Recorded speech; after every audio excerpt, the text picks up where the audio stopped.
Hey, everybody, welcome back. It is 7:09 in the morning. News Radio 830 KHVH. Rick Hamada program with you. Scotty B as well. First voice you hear when you give us a call at 521-8383.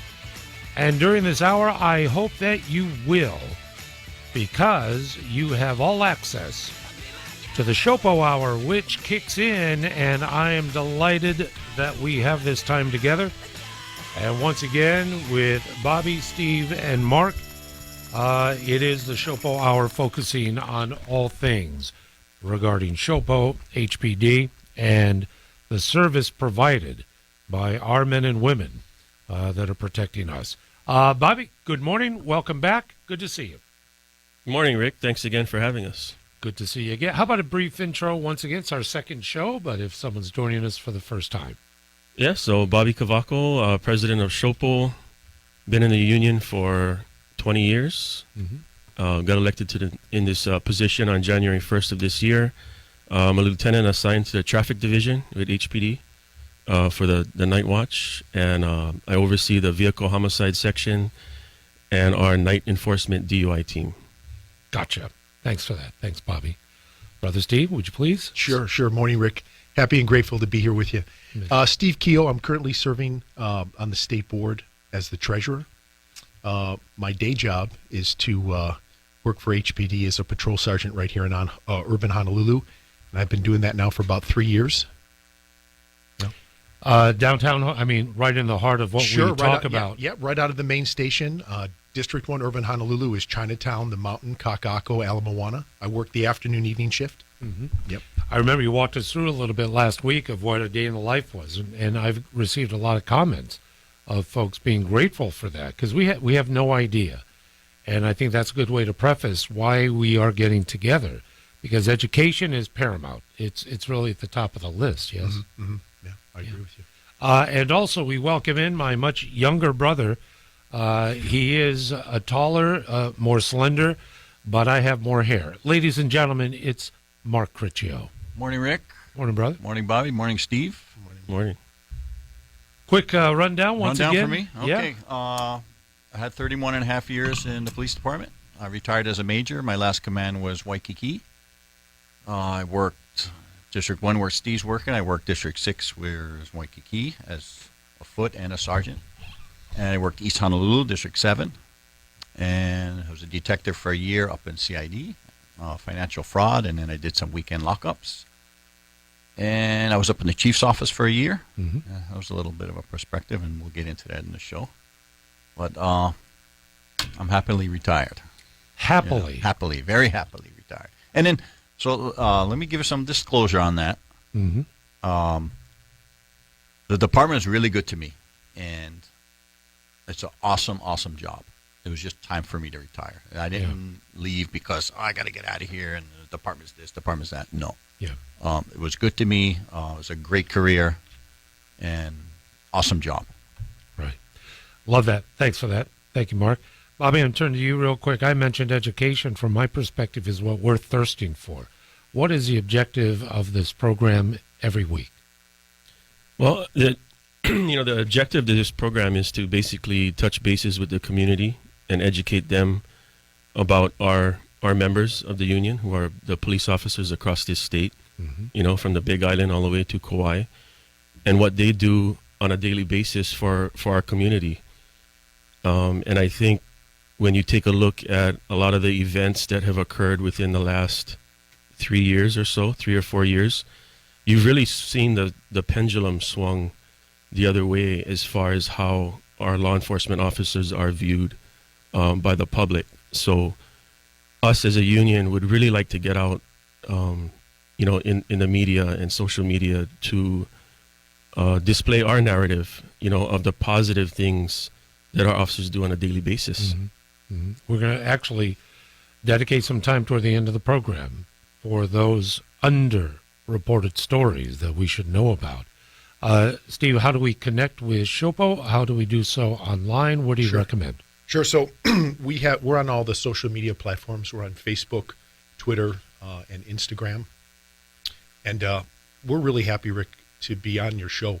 I know Bobby alluded last week to be able to talk with your listeners and answer any questions directly with them and really give them access. Well, you asked Bobby, what's the purpose of the program? And we're hoping to allow the community which we serve access to us, and this is one way to do it, with straight talk, transparency, and probably some humor along the way.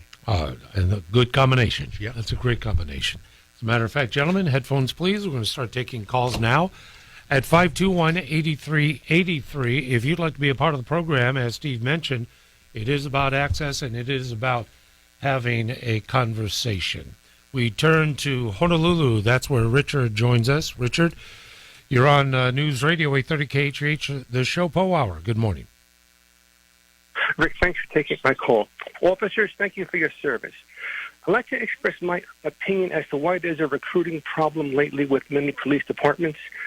Okay, first off, if we look at that recent trial of that woman officer on the mainland who shot that man who scurried to his car and was clearly seen on the body cam reaching over for something on the passenger side of his vehicle after she told him to remain in place, at which point she yelled out taser, but instead pulled out her firearm and fired, which became the centerpiece of the whole trial. And let's not forget that the police were there because he had previously threatened someone with a firearm. So my questions are we to assume that one spoken word made the difference between her being found guilty? And doesn't an officer have the right to change his or her mind on which tool to use in the heat of battle without being brought up on charges? And if not, why would anyone want to sign up for that job? Richard, thank you very much for your comments and questions. Gentlemen, who'd like to lead us off? Well, let me give my perspective as a patrol officer, right? So, yeah, I would say as far as recruiting, that's one of the many things why people probably won't go into the field. And that's one of them. Because now the officer is victimized, right? Is put in the spotlight where, okay, so they have a less than a split-second decision to make, but now you have attorneys, you got prosecutors, everybody looking at it for hours to break it down. Oh, you should have done this, you should have done that. So let's face it, I covered that trial, I followed it, and she clearly made a mistake in the heat of the battle. Yes, she was called to that because this guy was, I'm going to come out and say, the guy was an idiot, right? And she's going to jail for it, for doing her job. She made a mistake. The city going to pay out for wrongful death, yes, but she made a mistake doing her job. It wasn't intentional. And you even have people in the department saying, geez, are they going to second guess me for what I do now? It happened, and it's all over the country, even here. So is perfection the standard that you're expected to exercise every moment? It's absolutely the it's absolutely the expectation from a lot of the stakeholders, including the public, that we get those decisions right and we only have one shot at it, right? And so if we don't get it right on the first try, obviously, just like in that situation, a life can be lost. So that's where the training, or what kind of training that we receive on a constant basis comes. It's very important for the 4 departments. Definitely, you can see the publicity of this incident definitely poses one piece of the pie as far as our recruitment challenges. And if you go onto the other portions of the pie, you delve into pay. I believe our officers entering the Honolulu PD start off at $67,000 a year.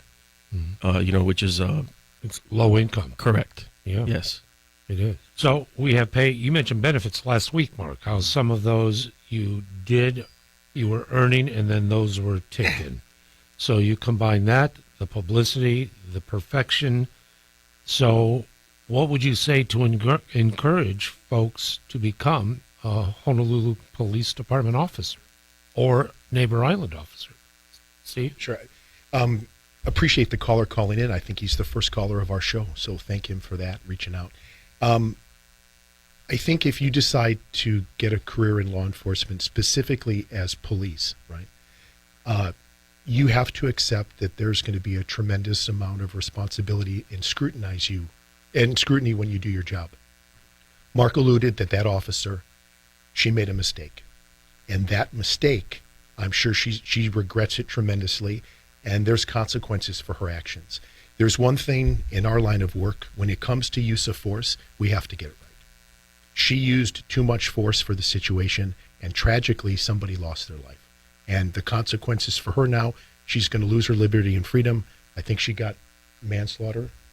It's a manslaughter, which means, but yes, I think when people choose to get into this profession, they need to realize that their conduct, their actions, everything they do is going to be evaluated and measured, and they really have to take a good look internally and see if, hey, can I work under pressure? Can I handle that? Mm-hmm. And because really nobody's perfect, but you just try to be as excellent as you can be, right? And it's tragic. And she took accountability for it. I did commend her for coming out and saying, I made a mistake. She didn't try to deflect responsibility. Mm-hmm. But yes, to the caller's point, absolutely, when people choose to get into this career, I think they realize very quickly, we talked about body cams last week, people making comments. When it comes to a career in policing, you need to accept that your conduct, actions, decisions will be scrutinized heavily. And there's consequences for your actions. Yeah. I think the mental aspect of it, and we've talked about before, off air, on air. Mm-hmm. I just, I empathize. I don't know, but having been made aware of certain stories and consequence and realities of what transpired, you couple that with the onslaught of dealing with hypercriticism that in many areas is justified, and that takes a toll on a lot of folks. And Mark, you 31 and a half years. What was the key to balancing the mental aspect of this job? Yeah, thanks. Backtrack a little too. Yeah. We covered last show a day in the life, right? Mm-hmm. I mean, you asked a perspective of day in the life. But it's just not that simple. Every single officer, whether it be recruit up to chief, handles their job differently every single day. Or they're going to walk into something different every single day. Like, take, for instance, what we just talked about, this woman on the mainland, mm-hmm. right? She went into line that day, mm-hmm. big deal, right? Bam, she ended up, going to jail, right? Yeah. in the end, right? So a day in the life just isn't like a 9-to-5 job. You have no idea what you're going to get into. So key to, I have to get this break. Excuse me. I can see there's going to be an issue with this show because I'm just going to want to keep talking. What's the key? What's the message then in the recruitment area? What do you recommend to the city or perhaps internally of messaging to encourage, despite challenges, that this could be a career for you? Bobby, would you mind? It's two things, mm-hmm. work schedule and pay. I think that'll go a long way into getting more people to apply for the department. A good work schedule, which, we're going to be piloting the 312 work schedule, 2 of our districts soon, and then pay. Let's not hide the fact. This is a job, but you increase the pay, you'll get more applicants. Mm-hmm.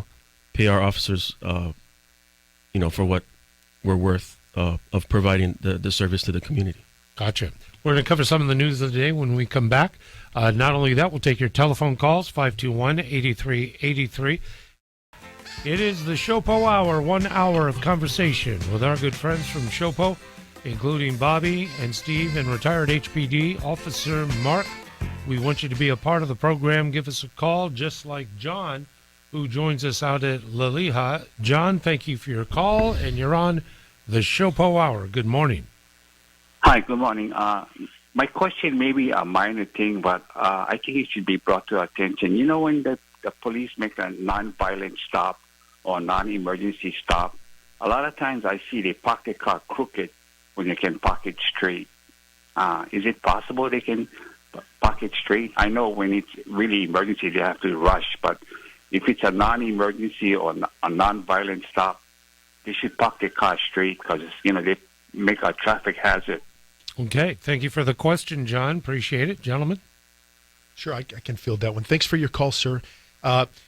If an officer is possibly doing a traffic stop on a vehicle for officer safety purposes, what they'll probably do is try to take 2 lanes just so they can make sure that traffic moves to the left. Gives them a little bit more flexibility to work as far as where they initiate the traffic stop and how much room they take up on the road. It's really just to make sure that the officer and the motorists that we're coming in contact with are going to be safe during that encounter. If we're referring to traffic stops. There we go. And another thing is this officer has no idea what they're getting into. They don't know it's a non-emergency stop or it's a non-felony stop. They have no idea when they approach in that car. So they have to take precautions for safety for the public and themselves the way they position their vehicle. Very good. And Thank Rick, you. I would remind Yeah. your listeners respectfully that we do have the move over law, which states that if you see an officer's on the side of the road, that you please give us 1 lane to work with and just move to the left. Yeah, that's important. Yeah. My perspective as a citizen, really, we have officers that are out there doing a job. And as Mark indicated, you don't know what you're getting into. If it means that car is going to be a little crooked, let it be a little crooked. The guys have to go out there and do their job. If you have to swerve around or if you have to wait a moment before the lane opens, before you can go around safely, then wait and do it. My goodness, the picayune aspects, this is just me talking, my perspective, it's a little frustrating. We have to give individuals doing their job, EMS, fire, HPD, whoever it is, to trust them to say, this is what they got to do to get the job done. And we should be more accommodating of that. And that's just my take. Thank you, though, for the call, John, very, very much. We're going to get into some of the news of the day. And just a few minutes to prep it. Shootings. My goodness. Since Tuesday, 3 fatal, and around the island, covering, it's not a geographical issue. Before we take our bottom of the hour news break, I'd like for you to give your thoughts and reactions just to the headlines themselves, and then we'll come back into detail. But Bobby, the spate of shootings, what should the public know about what's happening in the streets? Well, the public should know that, there's definitely an increase in violence in general. Shootings, murders. You go 15, 20 years back in time, Hawaii, I don't think was really exposed to a lot of these shootings and high-profile cases, and you're seeing it now in our current society here in Hawaii. And so, the public, I think, as far as what the department should be doing is educating the public on how to protect themselves.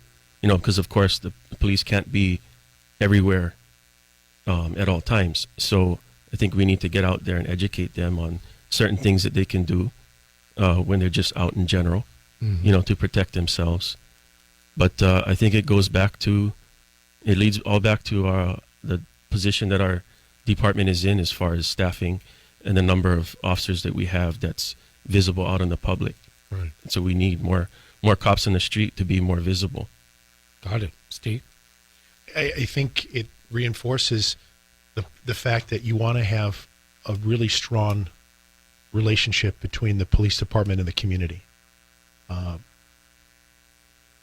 think it also sends that there's individuals living among us that don't want to follow our rules, don't have the respect for life, and they're going to do what they want.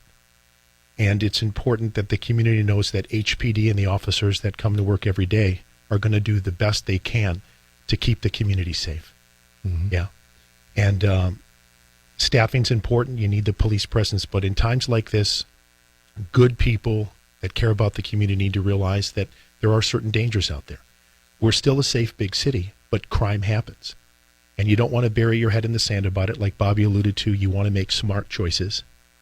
And I think, too, it's also a time, and Mark might talk on this later, I heard certain people talk about gun control, and if we didn't have guns, this wouldn't be happening. I think that's a mistake to kind of go down that road. But the takeaway here is, for your listeners, this is Honolulu. It's a safe big city, but crime happens, and it's going to be the partnership between the community and the police department to try to address it. And staffing is important in recruitment. It actually shows that law enforcement is needed in a community to keep it safe. There we go. Yeah. Mark, just a moment before the break. So what I'll get into is, and every officer feels this way on the street. One of the victims in the shooting, who was actually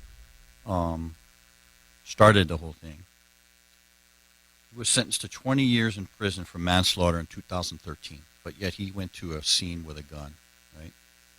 So what do you see in the headlines? What are the police doing about it? How come the police didn't do this? What happened to the prosecutors or the probation office or the judges? How come the media is not going after them? And it's the frustration of the officers on the street, because these guys are getting released, and we're doing our job, we're arresting them, right? And we're arresting them over and over again. But they keep getting released, parole, probation. So that's the frustration for us out there. And it should be the frustration for the public. Gotcha. It's the SHOPO Hour. It is a time that we get together once a week, every Monday at this time, with Bobby, Steve, and Mark Criccio. We're going to be back in a moment taking your calls at 521-8383, expanding on these stories and more. Thank you for being with us. It is the SHOPO Hour. It is heard every Monday at this time. We have Bobby, Steve, and Mark in studio taking your calls at 521-8383. As a matter of fact, we're going to go to your calls right now. And it is Bob in Makiki. Bob, you're on with the SHOPO Hour. Good morning. Good morning, Rick. Morning. And all your guests. I just wanted to know if there's a correlation that you see between the lax laws that are currently in place and being proposed to, having these criminals run or feel free to commit some of these crimes. It seems like the lawmakers are making laws that, protect more of the criminals than they do of our law-abiding citizens. So just wanted to hear what you have to say about that. Thank you very much, Bob. Thank you indeed. Gentlemen? First of all, yeah, they're downgrading a lot of these laws, like theft and, all that stuff. However, how about you just enforce the laws we have on the books? We're arresting these people, right? But the judges are letting them go. Prosecutors are downgrading. Just stick to the laws on the books, right? And enforce them. Because right? criminals are they know. Stupid. Yep. They know that there's an environment that if you get busted, the risk and reward is optimum. Yeah, I'll take that risk because if I get caught, what's going to happen? It's not like their resume will be damaged in pursuit of gainful employment. My goodness. Bobby, you want to chime in? I was in New York last week, and on the cab ride to the hotel, there's this big, bold yellow sticker in the back of the cab. And it read the section number of the law, and it stated, assaulting a cab driver can result in up to 25 years in jail. So think about that for a minute. Somebody can assault a cab driver and spend 25 years in jail. But if they assault a cop, they want to downgrade it to a misdemeanor. And for us, even if they, if they can get convicted, it's a Class C felony, which can result up to 5 years. But when the caller is talking about the laws and what the legislators are currently doing there, they're more concerned about. I'll give you an example: House Bill 892, which talks about this Law Enforcement Standards Board, and really it's another bureaucracy layer that's trying to oversee what our officers are doing. we have so many layers that are scrutinizing our officers. We have, I mean, we have police commission. Mm-hmm. We got the AG's office. We got the feds. We have our own professional standards office that investigates officers. We have our own supervisors that does unscheduled investigations. So we have 5 layers right there, and they want to add a 6th layer of this law enforcement standard board. And what the bill does is it gives funding to this board so that they can revoke an officer's certification. Like in California, they have post. And so it's a big deal. And we're really voicing our opposition, to it in the legislature, and it's gaining traction. Steve? Sure. Bob asked a great question, and Rick, you highlighted this. There has to be a strong deterrent where the criminal element that lives among us weighs it out and says, if I commit this act, this is the stint I'm looking at. This is the consequence. And I feel right now, through a series of events, that the criminal element within our community is saying, you know what, it's worth the stretch. I'm going to roll the dice. I'm going to commit these felonies because you know what, the chances of me getting locked up for an extended period of time are low. And we can get into a conversation as to why that happens. But Bob's a smart guy. He gets it.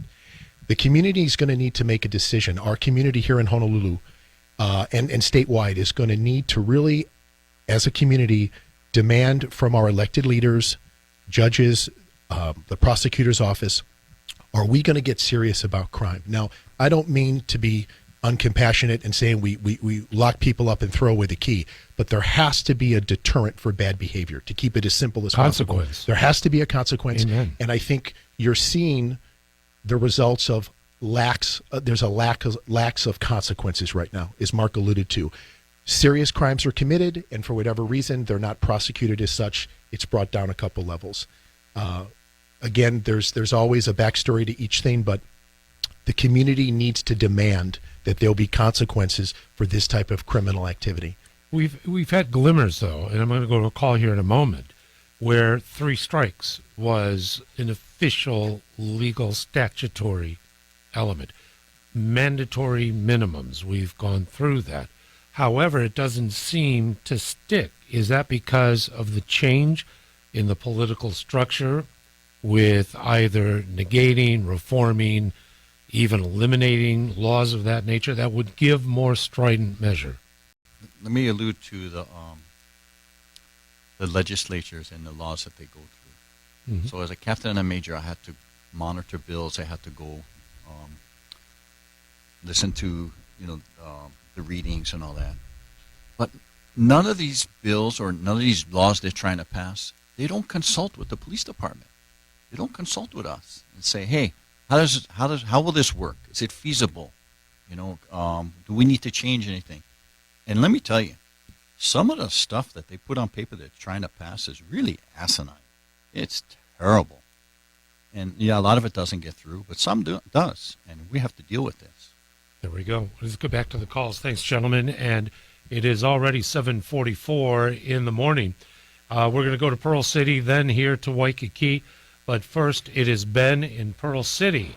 Ben, thank you for your call. You're on the SHOPO Hour. Good morning. Thank you, Rick. Can you guys hear me all right? Yep, I can hear him. Yes, hello. Okay. Yeah, thanks for taking my call. I just want to say good morning to my brothers. It's been a while since I've seen you guys. But I just want to get back to the thing about the recruitment. If you take everything into consideration and what's been spoken about so far, the officers feeling like they're scrutinized and they're getting shut down at different places, legislature not really doing what they're supposed to be doing along with the judiciary. That's kind of like the total package why recruitment is so low. And Mark, I don't know if you remember years ago that I was involved in a taser incident in Makakilo. And everything went out right. But the end result on my side really put a sour taste in my mouth. You 3 guys know I'm second generation. And 3 of my sons were looking for a law enforcement career. But after seeing the way things turned out and how myself and my other partner were treated by the department and scrutinized, they decided against a career in law enforcement. And that really made an impact on my dad, who was the first generation sergeant. So, I mean, you take the whole thing. It doesn't only affect the officer and his family, but the friends, the other family members, extended family members, they see what happened to that officer, knowing that the officer did what he was supposed to do, followed policy, procedure, and law, and he still got stepped on that way. Nobody in their right mind is going to make that decision to go into law enforcement. Ben, we're going to have to leave it there for a moment. I thank you, sir, very, very much for your call. Gentlemen, about a minute or so to reply before our traffic update. Well, Brother Ben, it's great to hear you. I hope you're enjoying retirement. One of definitely Honolulu's finest. Rick, Ben brings up a great point, and that is if you have current officers, as far as recruitment goes, that would dissuade their children from getting into this occupation or their friends from getting into this occupation, man, do we have a lot of work to do. And the guy that just called in, he's a stand-up guy. He was a stand-up police officer, okay? And he's sharing with your listeners and us, and he's saying, you know what? I wasn't going to recommend this career to my family. That's a very powerful statement, and it shows that we have a lot of work that needs to be done to get people into this profession. Yeah, Bobby, any thoughts? Any final thoughts? Yeah, no, I echo your thoughts. Ben was outstanding, and I'm very familiar with that incident. And they really got railroaded, by that incident. Yeah, it's very sad. Mark? Yep. Ben, thanks for calling in, brother. Miss you. And like we alluded to earlier, is the way they're scrutinized. They take clip by clip for hours, and this guy has like 1 or 2 seconds to make a decision. He did it right, but he still gets scrutinized for it. It is the SHOPO Hour, Ben. Thank you so much.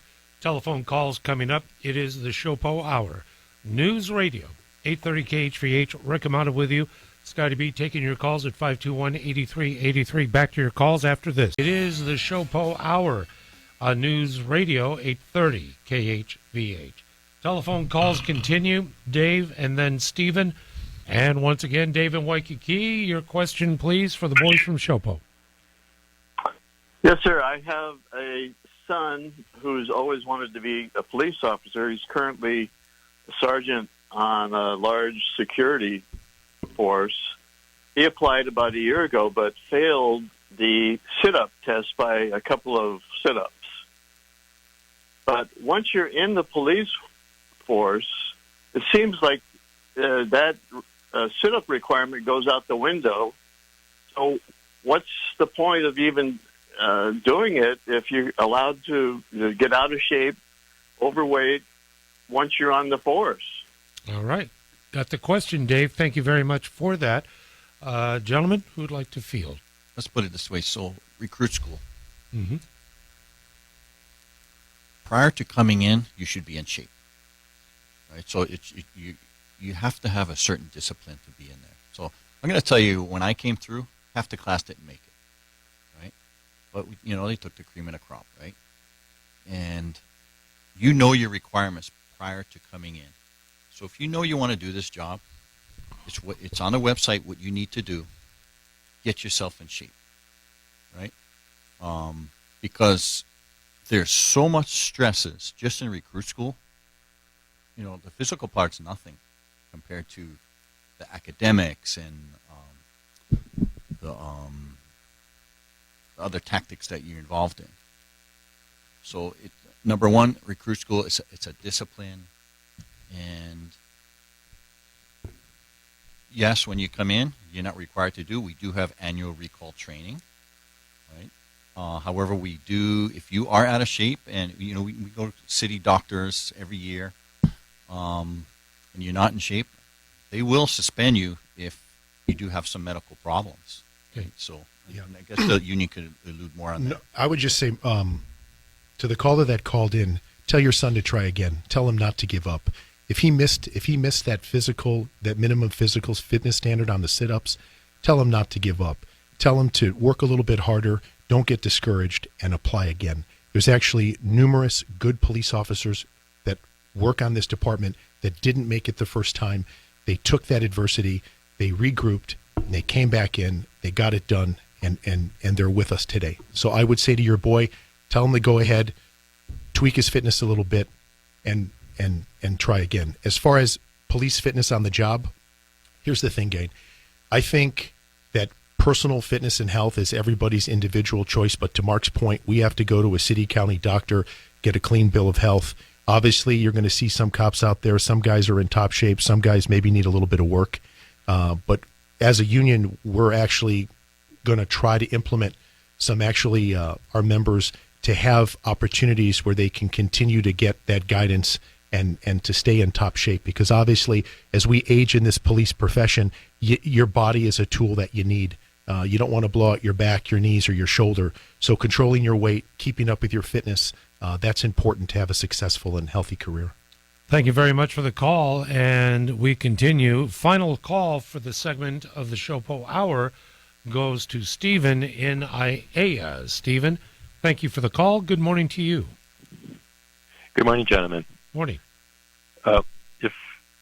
If I had the power, if I was king of Hawaii, I would require two things out of people who say they oversee the police department. One is that they be mandatory ride-alongs with patrol officers, and second is that they participate in a shoot-no-shoot simulation.